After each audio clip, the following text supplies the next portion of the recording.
Hello and welcome to this first presentation about Clearcare. In this presentation, we're going to learn how to log on and the basic structure and layout of what you'll see. So let's start there. You've been given a login by the company. When you first log in, you'll be asked to reset your password. For most people, the password is set as a standard company password, but you'll need to personalize that. Please remember and write down where you've put it if you need to refer to it in the future. So I'm going to start and I'm going to put in.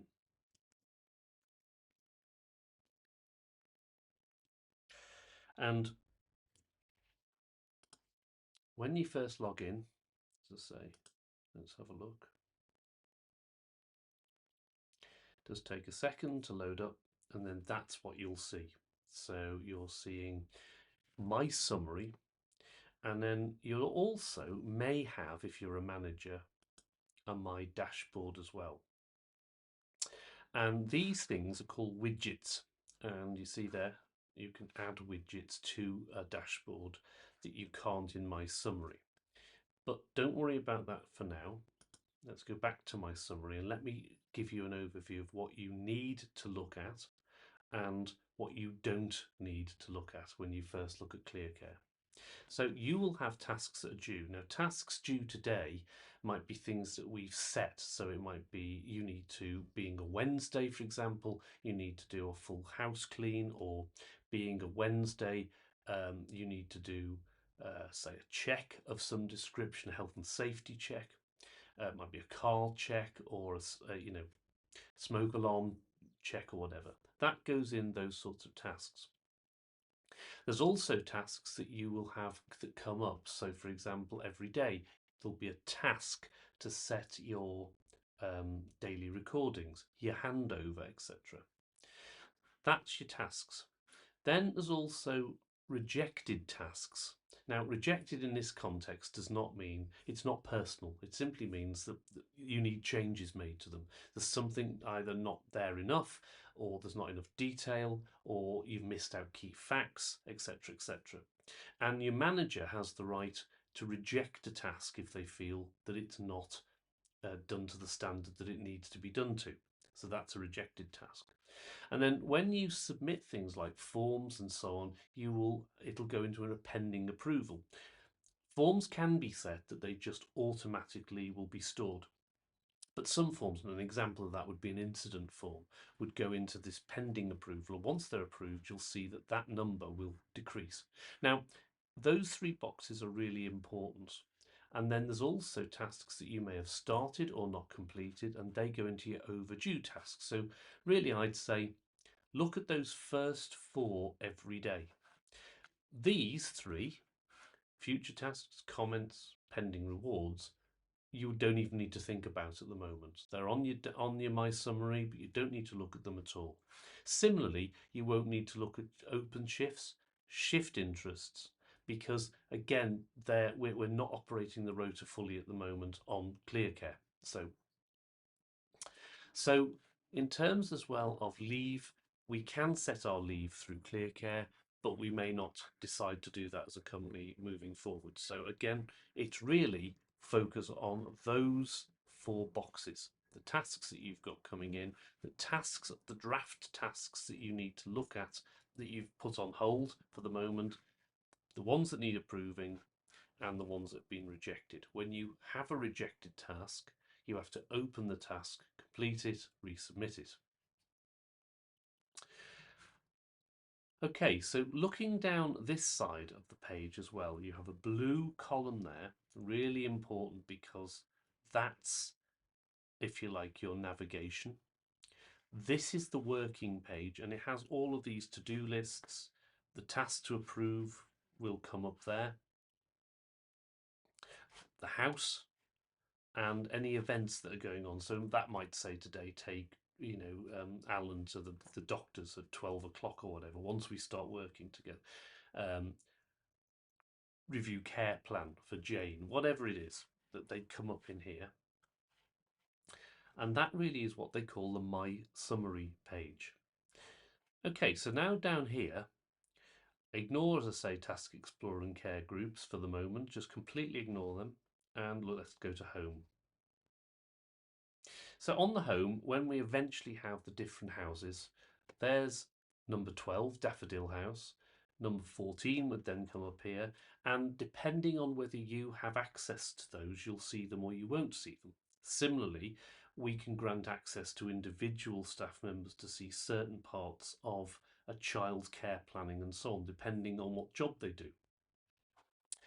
But there are certain things that everybody will be available to everybody and will be expected from everybody to look at on a daily basis. Now, you've noticed that as I've come across here, a second little menu's opened.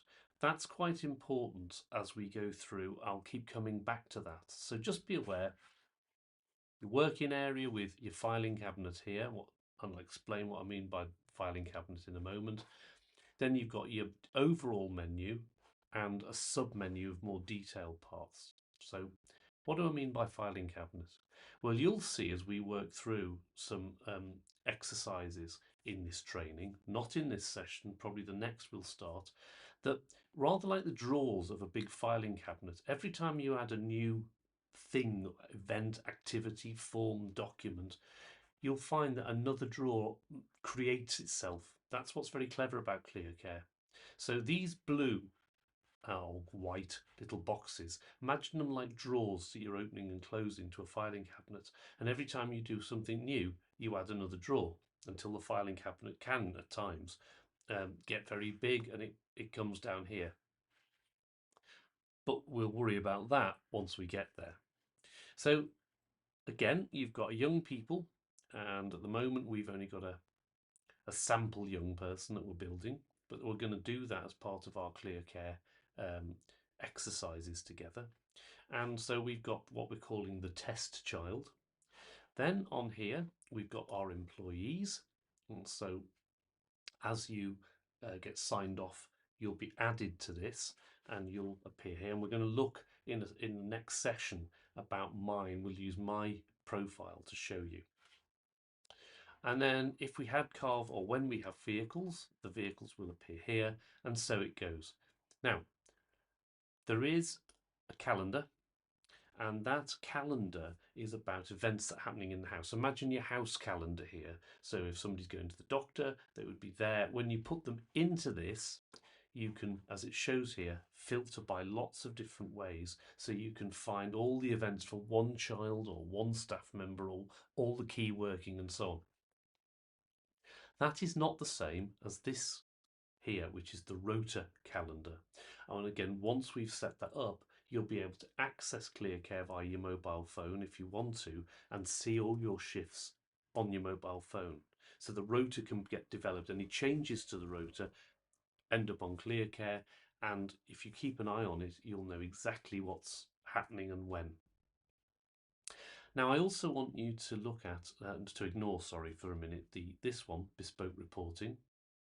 And at the moment, although I'll mention to you about uploads, uploads is things like new documents that might want to put up on there. It might be additional reporting that you want to add to it. Sensitive data you wouldn't have access to. That's purely a management, senior management tab.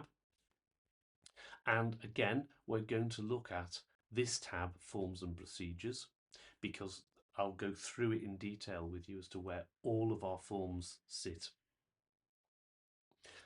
We also have some of our procedures in this tab called Documents. Now, there isn't one. Clearcare doesn't have one called Procedures tab. It has forms and it has and procedures, but it doesn't have an actual separate procedures tab. So I've put them under Documents and Manuals. And again, we have a separate session that will look at that. And then really, from that point downwards, you don't need to look any further. So you don't need to look at regions. That's if we had lots of houses across different areas. You don't need to look at users, because that's again a management tool to assign new people, take them off, assign them different permissions and so on. You don't need to look at groupings, and you don't need to look at bulk reports or system settings. So really, let's just recap from what we've learned so far. We've said that there is a My Summary page there, and that every menu that's on the left-hand side will normally have a sub-menu there. So main menu, sub-menu, working area. What's in the working area? Like a filing cabinet. So I've stayed on this because under manuals where I was, I can open these and it will sort them for me into the various different types of documents under certain headings. So they're all staff procedures, children's procedures, and so on. We've also talked about the fact that you have a My Summary page, which will give you various tasks. What you're looking for in your tasks is these 4 boxes: overdue, task due today, pending approval, rejected. And occasionally you'll also look at what's in your draft task to make sure that the number there doesn't build up. What you'll see as we put more documents in is that those numbers in those boxes will grow.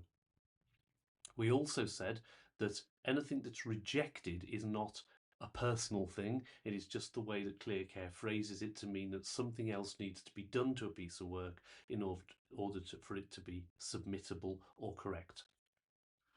So that really is your Clearcare in a very, very quick nutshell. And what we're going to look at next is about you as an employee and what you need to do when you first log on to Clearcare. And then we're going to look at some of the forms and templates that are on the system. So I'd like to thank you for watching this presentation. And if you have any questions, you can email me at davidc@springcareforyou.co.uk, and I will do my very best to answer that for you. Thanks for watching.